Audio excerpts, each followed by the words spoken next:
श्रीरामचंद्रा करुणा समुद्रा ध्यातो तुझी राजस योग मुद्रा नेत्री नये रे तुझवीन निद्रा कै भेटसी बा मजला सुभद्रा शुका सारिखे पूर्ण वैराग्य ज्याचे वशिष्ठा परिज्ञान योगेश्वराचे कवी वाल्मिका सारिखा मान्य जय ऐसा नमस्कार माझा सद्गुरु श्रीरामदासा जय जय रघुवीर समर्थ जय जय रघुवीर समर्थ जय जय रघुवीर समर्थ।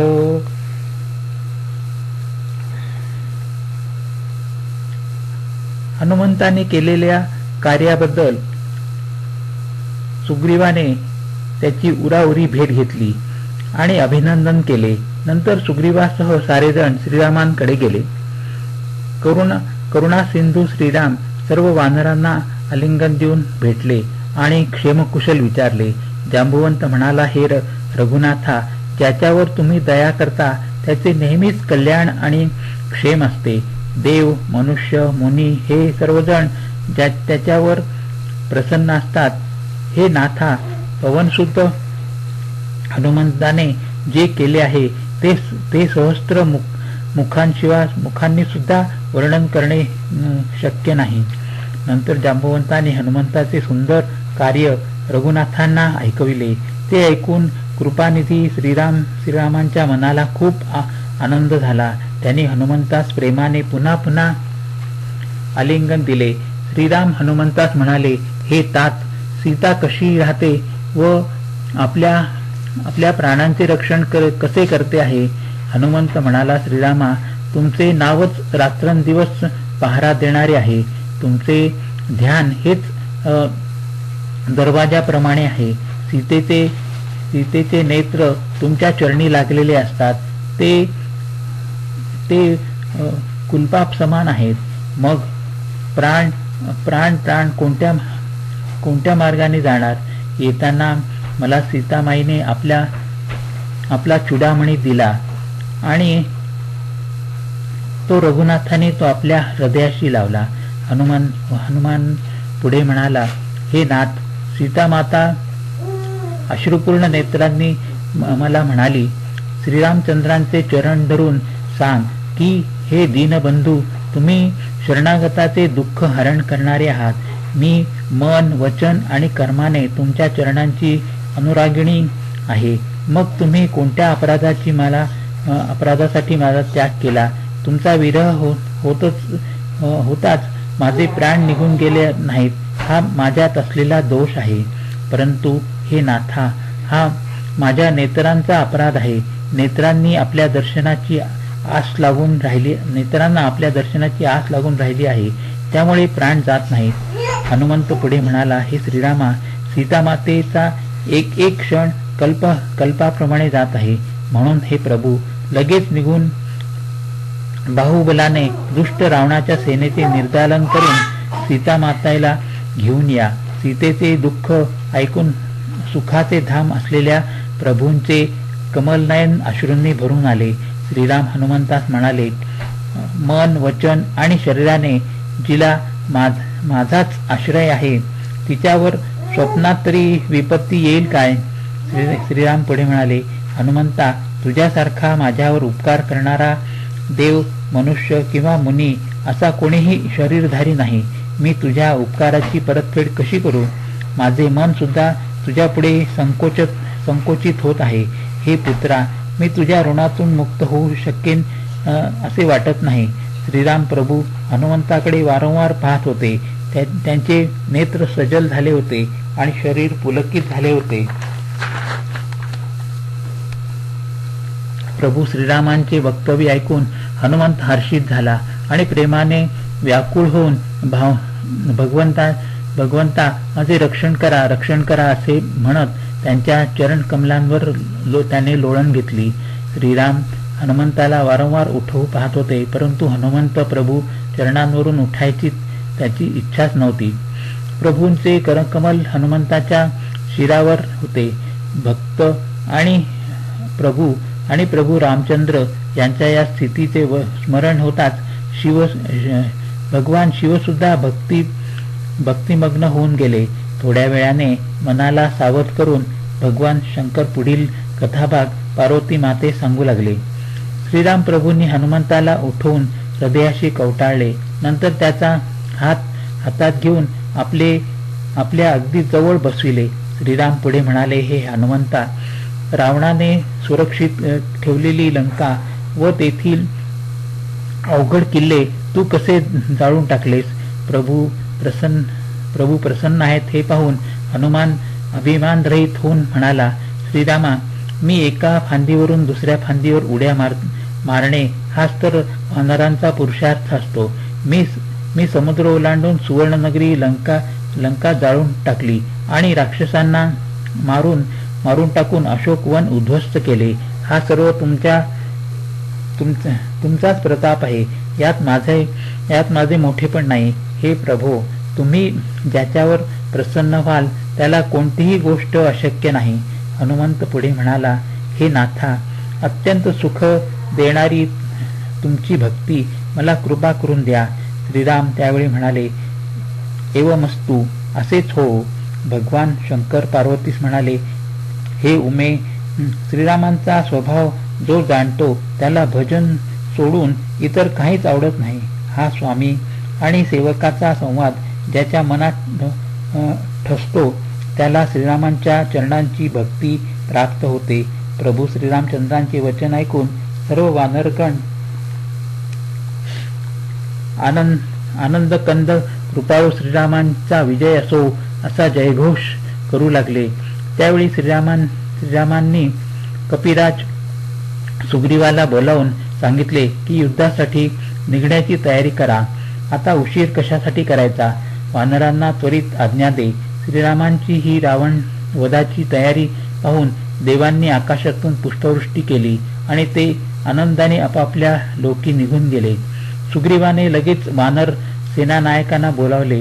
त्यांच्याबरोबर वानर नाना रंगाचे आणि अतुलनीय बलशाली वानर व अस्वलांचे समूह होते. प्रभू चरणांवर नतमस्तक होऊन हे महाबलवान वानर आणि अस्वले गर्जना करीत होती. श्रीरामांनी ती सर्व वानर सेना पाहिली आणि आपल्या कमलनेत्रांनी त्यांच्यावर कृपादृष्टी टाकली. रामकृपेचे बळ प्राप्त करून ते वानर जणू पंखयुक्त पर्वताप्रमाणे मोठे झाले. नंतर श्रीरामांनी हर्षित होऊन प्रस्थान केले. त्यावेळी अनेक शुभशकून होऊ लागले.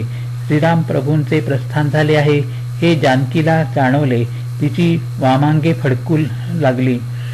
ती सांगत होती की श्रीराम येत आहेत. याच वेळी रावणाला अपशकून होऊ लागले. श्रीरामांची वानरसेना निघाली त्यावेळी पृथ्वी डगमगू लागली. पर्वत चंचल झाले. समुद्र खळबळू लागला. गंधर्व, देव, मुनी, नाग, किन्नर सर्वजण आनंदित झाले. त्यांची दुःखे आता रावणाच्या वधाने दूर होणार. अनेक कोटी वानरसेना श्रीरामांचा विजय असो अशी घोषणा गर्जना करीत चालली होती. अशा प्रकारे श्रीराम समुद्र तटावर येऊन पोचले. हनुमान लंका जाळून गेल्यापासून लंकेतील राक्षस भयभीत होऊन राहू लागले होते. लंकेतील राक्षस दूताकडून मंदोदरीला प्रजेची ही भीतीदायक अवस्था कळली होती. ती हात जोडून पतीच्या चरणी लागून नीतिरसाने परिपूर्ण अशा वाणीने ती म्हणाली, हे प्रिय श्रीहरीशी विरोध सोडून द्या. माझे म्हणणे लक्षात घ्या. ज्याच्या दूताच्या प्रतापाची आठवण होताच राक्षस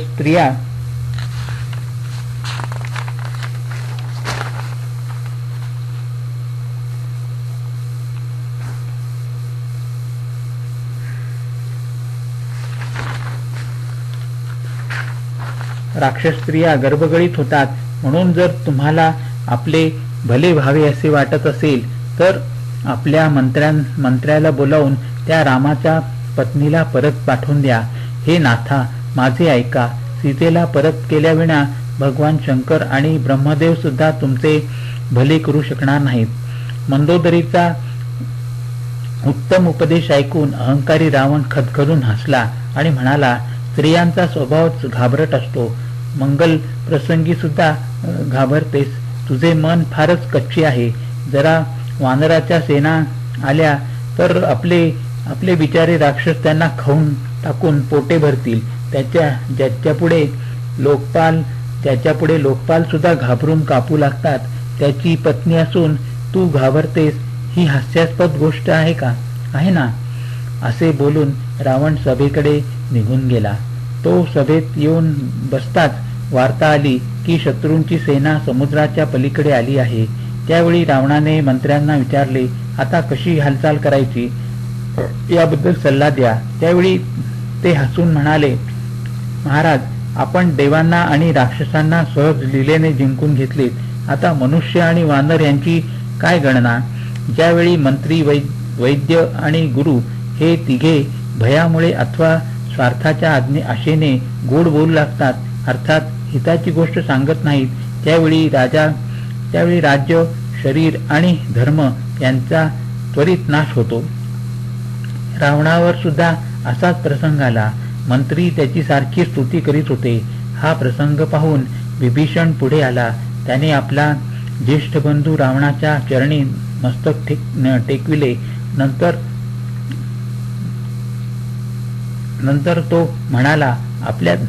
नंतर तो आपल्या जागेवर जाऊन बसला. थोड्याच वेळात रावणाची आज्ञा घेऊन त्याने बोलण्यास प्रारंभ केला. तो म्हणाला, हे कृपाळू दादा, तू माझा अभिप्राय विचारलास आहेस तर मी आपल्या बुद्धीप्रमाणे तुझ्या हिताची गोष्ट सांगतो. जो मनुष्य आपले कल्याण, सुंदर कीर्ती, सुबुद्धी, शुभगती आणि नाना प्रकारचे सुख याची इच्छा करतो, त्याने हे स्वामी परस्त्रीच्या मुखास चतुर्थीच्या चंद्रमाप्रमाणे त्यागावे. 14 भुवनांचा स्वामी असला तरी तो जीवांशी वैर केल्यावर राहू शकत नाही, अर्थात नष्ट होतो. एखादा मनुष्य गुणांचा सागर असून सुद्धा चतुर असला, परंतु त्याला थोडा सुद्धा लोभ असेल तर त्याला कोणी चांगला म्हणत नाही. हे नाथा, काम, क्रोध, मद व लोभ हे सर्व नरकाची द्वारे आहेत. या सर्वांचा त्याग करून संत सत्पुरुष ज्या श्रीरामाला भजतात त्या श्रीरामांचे भजन कर. हे तात, राम हा काही मनुष्यांचा राजा नाही. तो सर्व लोकांचा स्वामी आणि काळाचाही काळ आहे. तो संपूर्ण ऐश्वर्य, यश, श्री, धर्म, वैराग्य व ज्ञानाचे भंडार असलेला परमेश्वर आहे. तो निरामय, अजन्मा, व्यापक, अजेय, अनादी व अनंत ब्रह्म आहे. त्या कृपा सिंधू भगवंताने पृथ्वी, ब्राह्मण, गौ व देव यांच्या हितासाठी मानव शरीर धारण केले आहे. हे बंधो, तो भक्तांना आनंद देणारा आणि दुष्टांच्या समूहाचा नाश करणारा, तसेच वेद व धर्म यांचे रक्षण करणारा आहे. वैर सोडून त्याच्या पुढे तू नतमस्तक हो. तो रघुनाथ शरणागताचे दुःख नाहीसे करणारा आहे. हे नाथ, त्या प्रभूंना जानकी परत कर आणि स्वाभाविक प्रेम करणाऱ्या त्या रघुनाथाचे भजन कर. विभीषण पुढे म्हणाला, हे दशानना, वारंवार तुझ्या मी पाया पडतो व विनंती करतो की मान, मोह व अहंकार यांचा त्याग करून कौशलपती श्रीरामांना शरण जा. अशा प्रकारे पंडितांना, पुराणांना व वेदांना मान्य असलेल्या वाणीने विभीषणाने नीतीचे वर्णन केले. परंतु ते ऐकून रावण रागावला आणि म्हणाला, अरे दुष्टा, तुझे मरण आता जवळ आले आहे. अरे मूर्खा, मी जगविल्यामुळेच माझ्या अन्नावर तू जगला आहेस. परंतु मूर्खा, तुला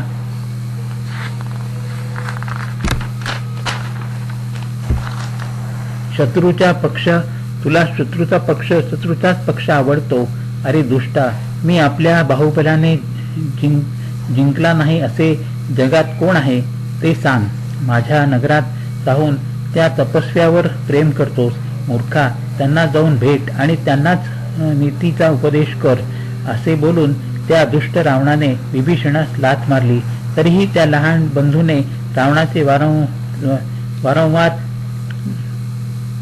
चरण धरले आणि म्हणाला, तू मला मारलेस तरी तू मला पित्याप्रमाणे आहेस, परंतु हे स्वामी, श्रीरामाला भजण्यातच तुझे भले आहे.